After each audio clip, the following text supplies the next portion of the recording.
Bien le bonjour tout le monde, j'espère que vous allez bien. Je vous retrouve dans un nouvel épisode des carnets de Julie. On va se maquiller ensemble. Celle-ci, je sais pas du tout quand est-ce qu'elle va sortir. Voilà. Aucune fucking idée. Déjà parce que je sais pas quand je vais pouvoir la tourner, enfin la monter. Puisque les épisodes des carnets de Julie prennent du temps au niveau du montage. Mais en fait c'est surtout que aujourd'hui je vais vous parler d'un sujet très particulier et avant de poster, je vais y arriver, avant de poster cette vidéo et de la donner au monde entier, je voudrais d'abord parler à certains de mes proches. Voilà, parce que certains de mes proches sont pas au courant et je tenais d'abord à en parler avec eux plutôt qu'ils le découvrent via cette vidéo. Je trouve que c'est mieux. Voilà.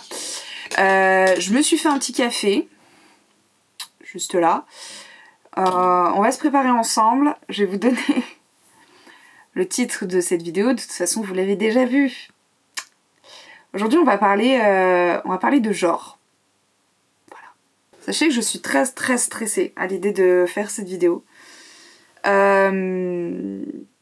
Pas par rapport à vos réactions, parce que je m'en carre un peu le cul pour être très sincère. La seule raison qui fait que je vous en parle, c'est parce que effectivement ça va changer beaucoup de choses. Voilà. Mais, enfin, le prenez pas mal quand je dis que je m'en carre le cul de votre avis. Ce que je veux dire par là, c'est qu'en fait, je sais qu'en abordant ce type de sujet-là, je risque potentiellement d'avoir des réactions à base de c'est du bullshit, nanani nanana. Enfin, vous verrez ce dont je vais vous parler. Et c'est pas des mots qui vont me blesser. Parce qu'en fait, je sais qui je suis et que pour moi, le plus important, c'est que mes proches m'acceptent comme je suis. Vous n'êtes pas mes proches. Enfin, on s'aime bien, on se voit très souvent, mais vous n'êtes pas mes proches. Voilà.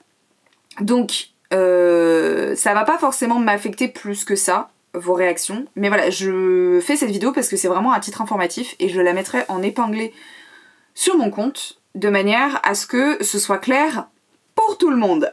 Voilà. Aujourd'hui, je vais donc vous parler du genre, du mien, au cas où vous auriez pas forcément compris. Puisqu'il y a eu un changement qui s'est passé dans ma tête, il y a plusieurs mois de ça, que j'ai enfin réussi à verbaliser auprès de mes proches. Donc voilà, on va rentrer dans le vif du sujet. Bonjour, enchantée, moi c'est Jules et je suis gender fluid. Voilà, faites ce que vous voulez de cette information. Je vais bien évidemment expliquer le cheminement de pourquoi du comment je me suis réveillée un matin et je me suis dit mais en fait, et de qu'est-ce que signifie gender fluid. Voilà. Bref, on va commencer à parler de tout ça. Je vais pas me maquiller énormément parce que déjà j'en ai pas envie. Que je vais tourner une simple vidéo après et que je suis actuellement en sweatshirt, survêt, voilà. Donc en fait, on va pas faire trop d'efforts aujourd'hui. Alors, il faut savoir que depuis que je suis... Alors, déjà, qu'est-ce que gender fluid? Je pense qu'on va partir déjà sur cette base-là. Gender fluid, ce sont des personnes qui varient au niveau de leur genre. Gender, genre, fluide, fluidité, variation, ok? C'est-à-dire qu'une personne gender fluide va se sentir à la fois d'un genre féminin et d'un genre masculin, mais de manière très changeante. C'est-à-dire que, disons que demain matin je me réveille, je me sens plus d'un genre masculin, mais jeudi je vais peut-être me sentir d'un genre plus féminin. Vous voyez ce que je veux dire? Ça peut aussi varier dans la journée, ce qui est problématique sur certains cas de figure, comme par exemple les fringues et ma tronche de manière générale. Voilà. Donc, de ce fait, beaucoup de personnes gender fluid utilisent des pronoms qu'on dit neutres, puisqu'ils font partie du spectre non-binaire. Le spectre non-binaire, ce sont des personnes qui ne se reconnaissent pas dans le... comment dire, le spectre non-binaire, ce sont des personnes qui sont ni hommes, ni juste hommes, ni juste femmes. Voilà ce que je veux dire. Dans le spectre non-binaire, vous allez donc avoir des personnes non-binaires qui ne vont pas se reconnaître dans le genre féminin ou dans le genre masculin. C'est ce qu'on appelle, si je ne dis pas de bêtises, des personnes agenres. C'est pour ça que je suis stressée à l'idée de faire cette vidéo, c'est que j'ai peur de dire des bêtises. Voilà, j'ai peur que les gens interprètent mal mes propos. Donc ces personnes agenres ne se reconnaissent dans aucun genre. Voilà. Les personnes xénogenres, si je dis pas de bêtises, ne se reconnaissent dans aucun genre humain. Si je dis pas de bêtises à nouveau. Et on a donc les personnes gender fluid. Alors, il n'y a pas que ça, hein, mais il y a aussi donc les personnes gender fluid qui font partie de ce spectre non-binaire, qui ne se reconnaissent pas dans un seul genre, grosso merdo, si on devait vraiment résumer. C'est-à-dire que moi, il y a des moments, je me sens plus homme, et il y a des moments, je me sens plus femme, et parfois, je vais me sentir les deux. Voilà, tout simplement. Et toutes ces personnes, à partir du moment donné où en fait elles ne sont pas en accord avec le genre qui leur a été donné et attribué à la naissance, sont considérées comme des personnes transgenres. Voilà. Mais les personnes transgenres ne sont pas forcément des personnes qui font des transitions hormonales ou chirurgicales de genre. Mais on va aborder ce sujet-là plus tard. Bref, vous avez les bases. De ce fait, j'utilise des pronoms neutres. Tout ce qui va être donc IL. Vous pouvez me genrer au masculin comme au féminin, ça ne me dérange pas. J'ai une petite préférence pour le genre masculin, pourquoi ? Parce qu'en fait le genre féminin, je l'ai entendu pendant 27 ans. Donc ça me fait très plaisir quand on me genre au masculin. Voilà. Afin de mieux vivre ce changement, en fait, le prénom Julie ne me correspondait plus du tout parce que très orienté féminin, finalement. Et en fait, Jules est un prénom mixte. Alors, on remercie la série Euphoria, voilà. C'est un prénom mixte qui, du coup, peut tout à fait convenir à un homme qu'à une femme. Voilà. Donc c'est pour ça que j'ai choisi le prénom Jules. C'est d'ailleurs pour ça, si certains l'ont remarqué, que j'ai changé mon nom sur Instagram. Je ne l'ai pas fait sur YouTube encore parce que voilà, je n'avais pas encore fait cette vidéo, voilà tout ça. J'en avais parlé il y a pas longtemps sur Thread pour le peu de personnes qui me suivent là-bas. Mais on va y revenir dans l'aspect chronologique. Bon, voilà, ça c'est fait. Du coup, pour revenir à notre histoire donc de changement, de comment en fait c'est apparu ce changement, je me suis pas réveillée un matin en me disant non. Depuis que je suis toute petite, oui du coup dans cette vidéo je vais alterner entre des comment on appelle ça, des mots masculins et féminins, je préfère le préciser. Depuis que je suis toute petite, en fait, je me suis jamais sentie à ma place dans le cadre que nous donnait la société de ce qu'était une fille, de ce qu'était une femme. Voilà. On disait qu'une jeune fille, une jeune femme, et quand je dis on, c'est la société qui derrière était poussée par nos parents, qu'une jeune fille, une jeune femme, c'était très féminine, ça portait beaucoup de robes, beaucoup de jupes, ça aimait beaucoup se maquiller, etc. etc. Et moi, j'ai jamais correspondu à ça. Je sais pas si c'est français. Anyway. Je me suis jamais sentie à ma place dans cette case, dans ce cadre-là. Mais je suis juste partie du principe que bah voilà, j'étais une jeune fille simplement un peu plus... vous savez, garçon manqué, masculine, qui aimait bien porter des pantalons d'hommes, etc., etc. Au fil des années, j'ai jamais senti de gros problèmes avec mon genre. J'ai jamais été à l'aise, j'ai jamais été mal à l'aise en regardant mon corps dans un miroir en me disant Par exemple, ça m'emmerde, j'aimerais bien avoir, je sais pas moi, un penny ou ce genre de truc. Ça ne m'a jamais traversé l'esprit. Je n'ai donc jamais véritablement eu ce qu'on appelle de la dysphorie de genre. C'est en gros, l'euphorie, c'est quand vous êtes très content, dysphorie, c'est quand vous n'êtes pas content, je vous le résume. Dysphorie de genre, en fait, on le retrouve du coup énormément au niveau du corps, dans l'idée de se dire qu'effectivement, quand vous regardez votre corps, qui correspond ou pas au genre que vous avez, et ça peut potentiellement vous mettre mal à l'aise, etc. J'ai jamais senti ce malaise, en fait. Moi, j'ai toujours plus ou moins aimé mes formes, aimé mes attributs féminins. Voilà. Alors oui, je me suis fait la réflexion à plusieurs reprises dans ma vie que ce serait quand même vachement mieux d'être un mec. Mais par rapport à tout un tas de choses, par rapport déjà à l'image de la société, mais aussi et également biologiquement et physiquement, parce qu'en fait, je me taperais pas mes règles. Voilà. Mais que au-delà de ça, c'est sûr que avoir un pénis ce serait quand même vachement mieux. Pourquoi ? Parce que en fait je pourrais pisser debout. C'est des trucs tout cons, mais je pense que n'importe quelle femme se l'est dit un jour dans sa vie, en fait, pour être très sincère. Donc bref, moi je vis mon petit bonhomme de chemin, tranquillou bilou, enfin, je me suis jamais véritablement posé la question. Et puis, j'ai jamais eu, il faut le notifier, je n'ai jamais eu de personne de la... Attendez, je réfléchis. Pendant des années, j'ai eu une seule personne qui faisait partie de la communauté LGBTQ+, qui était une personne homosexuelle.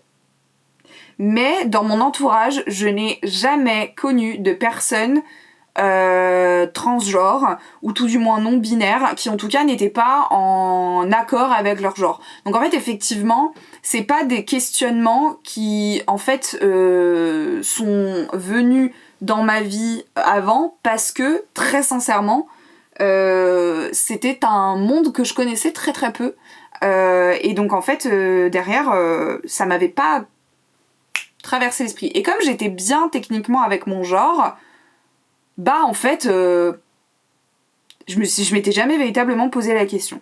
Par contre, ce que je disais très très souvent à mes proches, c'est parce que comme en fait j'avais tendance à m'habiller de manière assez masculine, en fait j'avais beaucoup de mes proches qui me disaient mais t'as pas peur? Et puis alors en plus de ça, moi j'ai eu des cheveux courts pendant très très longtemps, tout un tas de coupes de cheveux courts, et en fait on me disait très souvent mais t'as pas peur que on pense que t'es un mec?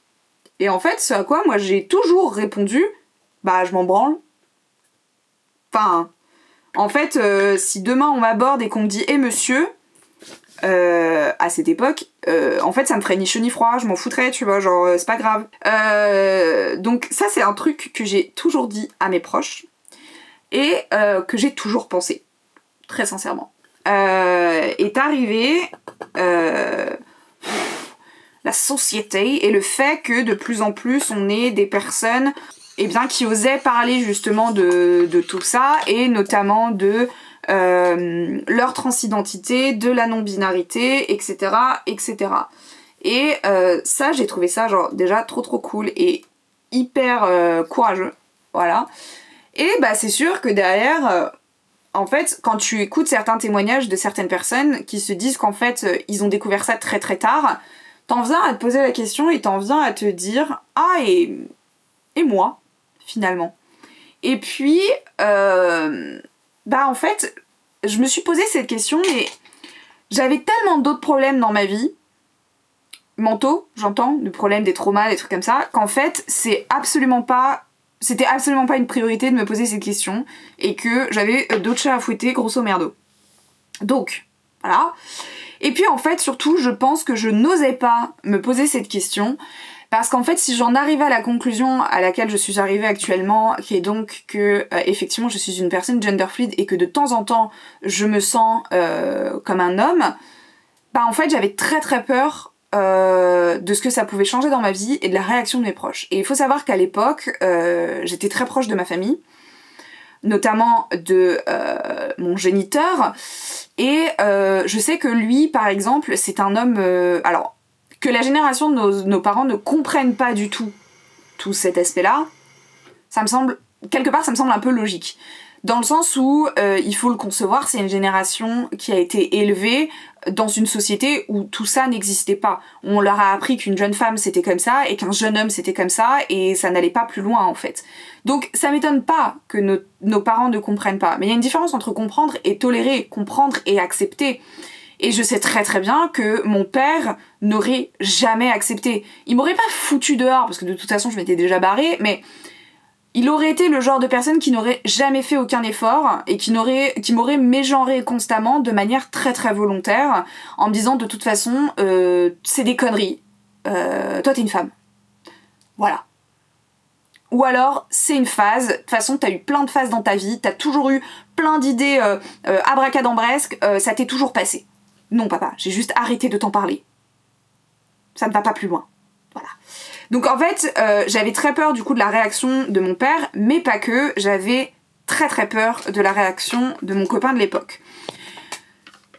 Mon copain de l'époque, mon ex, était un homme, enfin ça l'est toujours, hein, parce que à mon avis cette personne ne changera jamais. C'était une personne, c'est une personne avec une masculinité toxique qui ne l'avouera bien évidemment jamais. Aucun homme avec une masculinité toxique n'avouera les choses.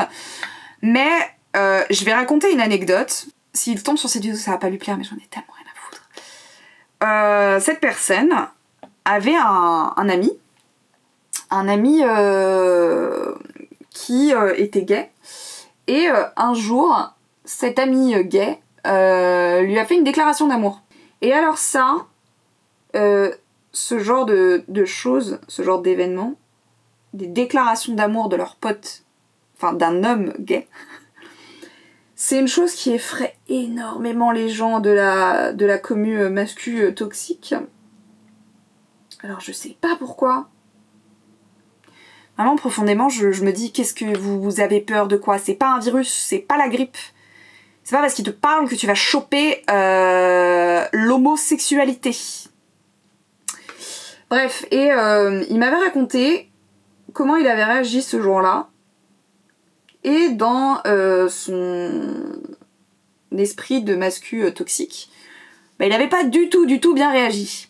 Et donc en fait, si moi je venais, je toquais à sa porte, un de ces quatre, et je lui disais « Ah, au fait, I'm a man », je pense qu'il m'aurait fracassé la gueule. Pas ouf, du coup. Bon, peut-être pas fracasser la gueule, j'exagère grandement mes propos, mais en tout cas, je sais que ça se serait très très mal passé, qu'il aurait très très mal réagi, et que en fait j'aurais été plus bas que terre finalement. Je me rappelle très très bien par exemple typiquement quand je me suis rasé le crâne, et je vous ai raconté cette histoire un nombre de fois incalculable parce que aujourd'hui encore, des années après, c'est toujours quelque chose qui me choque, mais quand je me suis rasé le crâne, je n'avais plus de batterie. Je disais que quand je m'étais rasé le crâne et que je sortais avec cette personne, je m'étais fait pourrir. Autant par lui que par sa famille. Parce que effectivement, un crâne rasé chez une femme, c'est sympa chez les autres quoi, mais une femme c'est censé avoir les cheveux longs. Puis alors moi j'aurais tellement demandé l'autorisation à mon partenaire. Ça me dégoûte. J'ai vomi un petit peu dans ma bouche là. Bref, donc en fait, si moi derrière, effectivement, je prenais vraiment le temps de me poser la question et de me dire, ok, qu'est-ce qui se passe dans mon petit cerveau? En fait, et que j'en serais revenue à cette conclusion, effectivement, bof quoi. Donc effectivement, c'est une question que je me suis jamais posée, même si je pense que quelque part, à titre personnel, hein, je ne dis pas que les exemples que je vais vous donner s'appliquent à tout le monde, à titre personnel, je pense très sincèrement que tout était là. Voilà. Le fait que je me sois jamais sentie moi-même avec les cheveux longs, le fait que je m'habille très très souvent avec des vêtements masculins et que je sois très très bien dans des vêtements masculins et pas du tout à l'aise dans des vêtements dits féminins, des robes, des trucs comme ça, le fait que je dise ouais moi je m'en fous si on me met genre, je crois que c'est le plus gros warning hein, finalement. À nouveau, ça veut pas forcément dire que c'est le cas pour tout le monde, mais moi je me connais assez et je pense très sincèrement que oui, tous les signes étaient un peu là quoi finalement. vous le savez, je finis par me séparer, nani nana, et je rencontre mon copain actuel. Et en fait, je me rends compte que dans le groupe d'amis qu'il a, dans son univers, gravitent des personnes, beaucoup de personnes de la communauté LGBTQ+. Et à nouveau, t'as ce petit truc où t'as l'impression de te dire « Putain, je peux être moi-même » parce qu'en fait, les gens en face, c'est mes copains. Vous voyez ce que je veux dire ? Et bref, je fais la rencontre de plusieurs personnes, et il y a un truc qui se passe cet été. Cet été, ça travaille beaucoup dans mon cerveau. Et c'est super drôle parce que c'est pas du tout arrivé... Enfin, en fait, ça s'est enchaîné très... Cet été, ça fait plusieurs mois que je me pose des questions et que j'arrive enfin à les verbaliser. Et je les verbalise auprès de ma meilleure amie. Je lui explique qu'en fait, ça fait quelques mois que je me sens vraiment... en fait, au niveau de mon genre, je me pose des questions. Des fois, je vais me sentir un peu garçon. Et je vais bien aimer, en fait. Quand je vais, par exemple, quand je vais m'habiller avec des vêtements et que je vais me voir dans le miroir et que je me dis « Ah putain, on dirait un mec », bah ça va me faire plaisir. Donc je lui explique ça, je dis que je sais pas trop en fait ce que je suis et que je sais pas dans quelle case me mettre, mais que c'est vrai que je me pose des questions. Et que c'est l'une des raisons qui fait que je veux me raser le crâne cet été. C'est que en fait, je fais pas assez mec et ça m'emmerde. Voilà. Je lui explique ça, elle me répond en retour que j'ai aucune pression à avoir à l'idée de vouloir absolument me mettre dans une case, que grosso merdo, si ça me permet de me sentir mieux de me raser le crâne, bah autant que je le fasse, et que en fait on verra ce que l'avenir nous dit, et que si effectivement j'arrive à verbaliser la chose et à entre guillemets me mettre dans une case, bah tant mieux, sinon tant pis. J'ai aucune obligation à l'idée de mettre des mots sur qui je suis véritablement en fait. J'en parle pas à mon copain à ce moment-là, parce que en fait je me connais, et je sais que j'ai pas envie de partager des interrogations si en fait je suis pas à 100% sûre de ce que je vais verbaliser. Si en fait derrière je me pose des questions sur mon genre mais que 6 mois plus tard je me rends compte qu'en fait non, rien à voir, bah en fait j'ai pas envie de lui dire un truc qui est potentiellement faux. Donc j'en parle juste avec ma meilleure amie, puis je fais mon petit bonhomme de chemin, je me rase le crâne, je vis ma meilleure vie, et en fait j'essaye quand même de tâter le terrain auprès de mon copain et de voir en fait comment il envisagerait les choses. Dans le sens où, bah, par exemple, je lui pose des questions en mode est-ce que tu t'es déjà posé des questions sur ton genre, ce genre de truc. Très très discret, mais écoutez, il s'est douté de rien, donc en fait, finalement, voilà quoi. Et en fait, je lâche des petits trucs en mode ah, on dirait un petit garçon, j'aime trop. Histoire de voir sa réaction. Je tâte le terrain profondément. Et donc, je tâte le terrain. Et je me rends compte que j'ai pas forcément de réaction de sa part. J'ai pas de réaction en disant bah non, t'es une fille, qu'est-ce que tu racontes ? Mais j'ai pas de ah ouais, ce serait trop cool non plus. Donc en fait, je suis en mode vous ne m'aidez pas, monsieur. Donc bref, voilà. Et pendant l'été, on a un copain qui vient à la maison. Enfin, pas ici, mais dans la Drôme. Et de là, mon copain, à un moment donné, on est dans la salle de bain, on vient de finir notre douche, et il me dit ah, au fait, je t'ai pas dit, mais nanana, donc notre copain, a fait son coming out non-binaire il y a de ça 2 ans. Et du coup, il préfère qu'on l'appelle de tel prénom, que je ne divulguerai bien évidemment pas dans cette vidéo. Et il préfère du coup les pronoms il. Donc déjà, moi à ce moment-là, en fait je suis vannée parce que ça fait des mois que je connais la personne et que je la genre au féminin et que j'utilise son prénom féminin. Donc ça me casse les couilles d'apprendre ça maintenant. Et je sais pas, il y a un truc qui se débloque en moi. Et je me dis... Parce qu'en fait, il faut savoir que cette personne... Alors, je sais pas comment expliquer la chose. J'ai découvert des personnes non-binaires grâce aux réseaux sociaux. Et en fait, je sais qu'il n'y a pas une personne non binaire et en fait on ressemble tous à cette personne. Vous voyez ce que je veux dire? Il n'y a pas une seule façon d'être non binaire. Mais c'est vrai qu'en fait, comme 90% des personnes non binaires ne se sentent pas à l'aise dans leur corps et dans leur genre de naissance, souvent il y a des modifications corporelles qui sont faites. Et moi c'est absolument pas mon cas. Et en fait, du coup, c'est une des raisons qui faisait que j'avais du mal un peu à me sentir légitime, on va dire, parce qu'en fait, moi je suis ok avec mon corps. Voilà, moi j'aime bien ma poitrine. Alors oui, de temps en temps, j'aimerais bien, comme je vous expliquais, avoir un kiki, mais plus pour des raisons de praticité que de... voilà.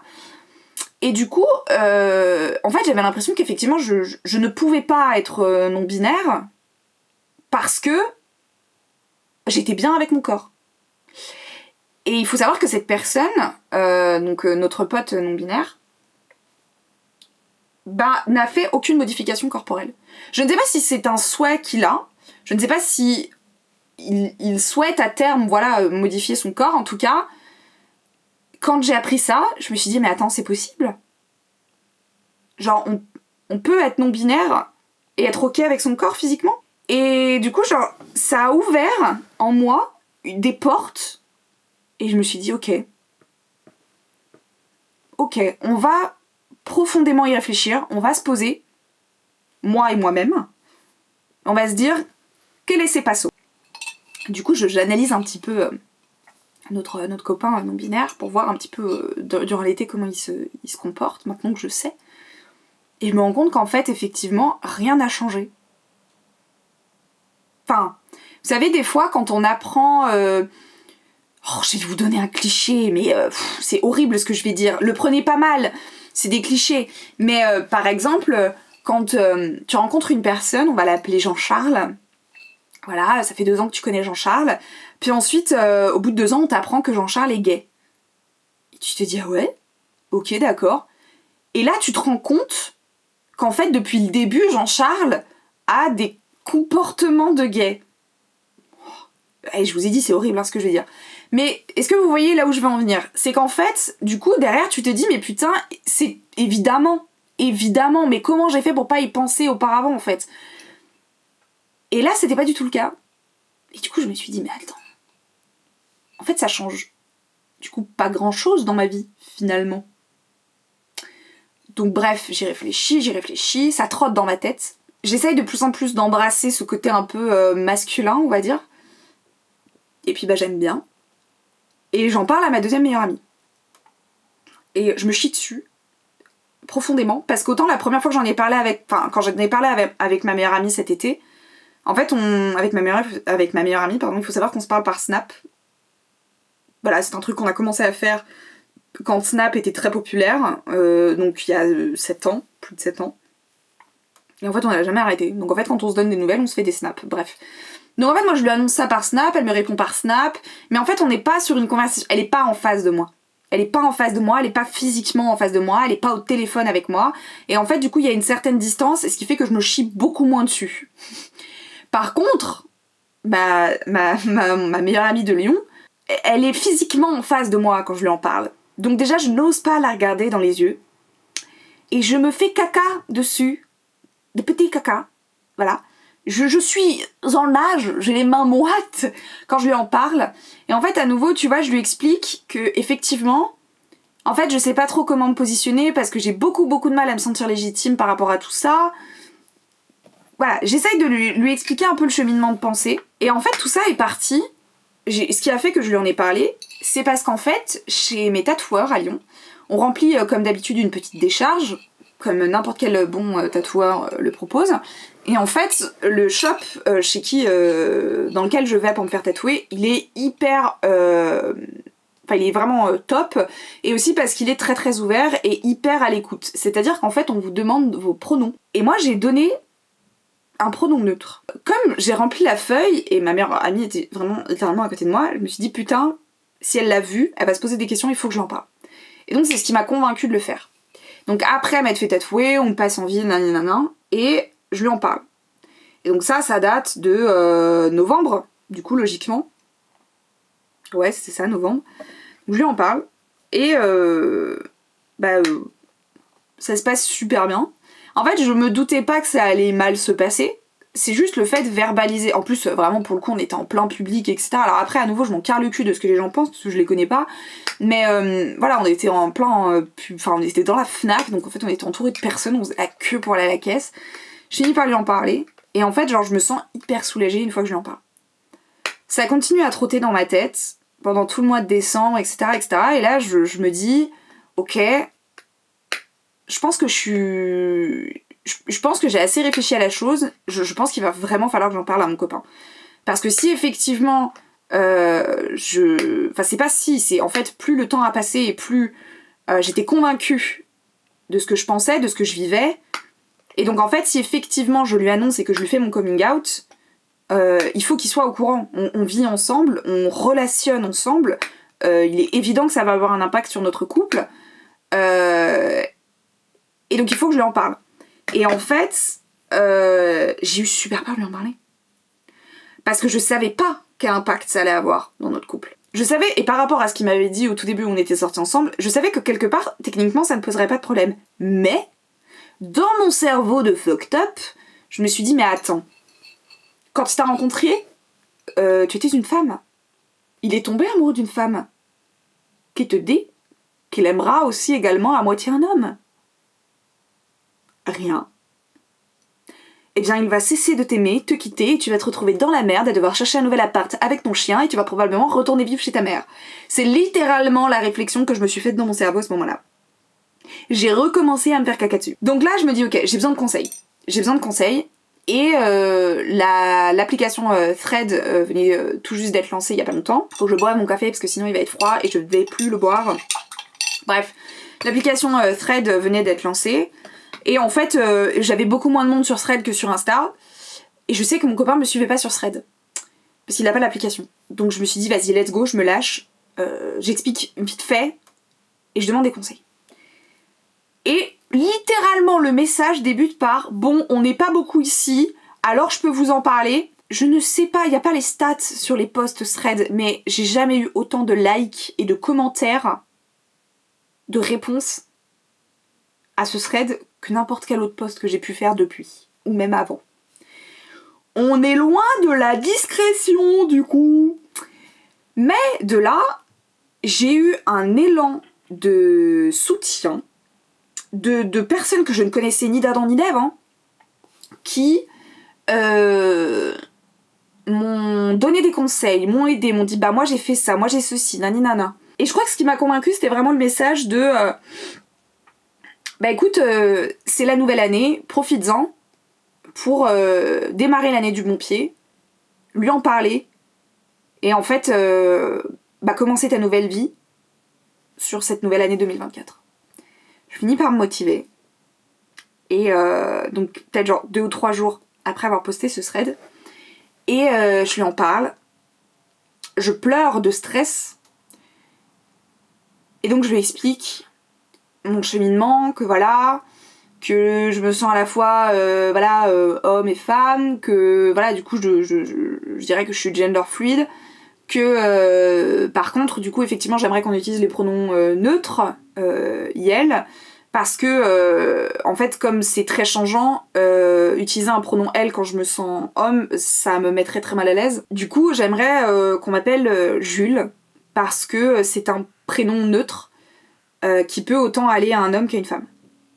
Chez les Américains. Je précise, c'est vrai que je n'ai pas précisé au début, mais on voit très très peu de Jules femmes en France. Mais voilà. Bref, c'est pas le sujet. Donc je lui explique ça, il me dit ok, y a pas de souci. Ça se passe très très bien, il accepte très très bien la chose. Et là il me dit un truc. Il me dit mais tu sais, je m'en doutais un peu, parce que il faut savoir que comme Thread est une application qui appartient à Instagram, et que l'application s'est lancée tout récemment, ce que Instagram aime beaucoup faire, c'est, même si tu n'as pas l'application, entre 2 publications Instagram, proposer des threads de personnes que tu suis sur Instagram. Comme ça défile. Et grosso merdo, sur tous les posts que j'ai pu faire depuis que j'ai installé l'application, c'est ce post qu'Instagram a décidé de montrer à mon mec. Fallait pas. Vraiment, fallait pas. En vrai,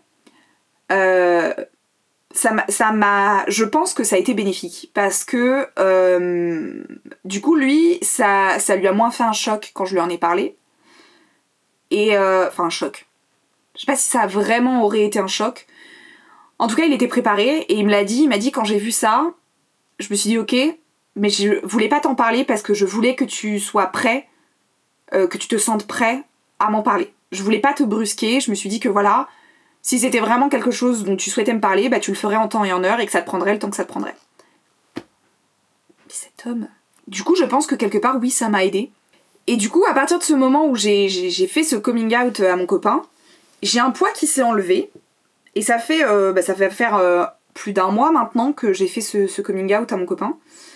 Et j'ai un poids qui s'est enlevé. Et en fait, c'est super marrant à dire, mais tous les doutes que je pouvais avoir avant... en me disant ouais mais ça se trouve c'est peut-être une phase, mais ça se trouve c'est peut-être que dans ma tête, tout a disparu. Aujourd'hui je sais, au plus profond de mon être, je saurais pas comment l'expliquer mais je le sais, je suis Jules et je suis gender fluid. Voilà. Et j'ai plus aucune interrogation à ce sujet-là. J'en ai parlé à quelques copains, notamment à notre copain non binaire, parce que je savais qu'il allait faire partie des personnes qui... comprendrait le mieux cette chose, ce phénomène, événement.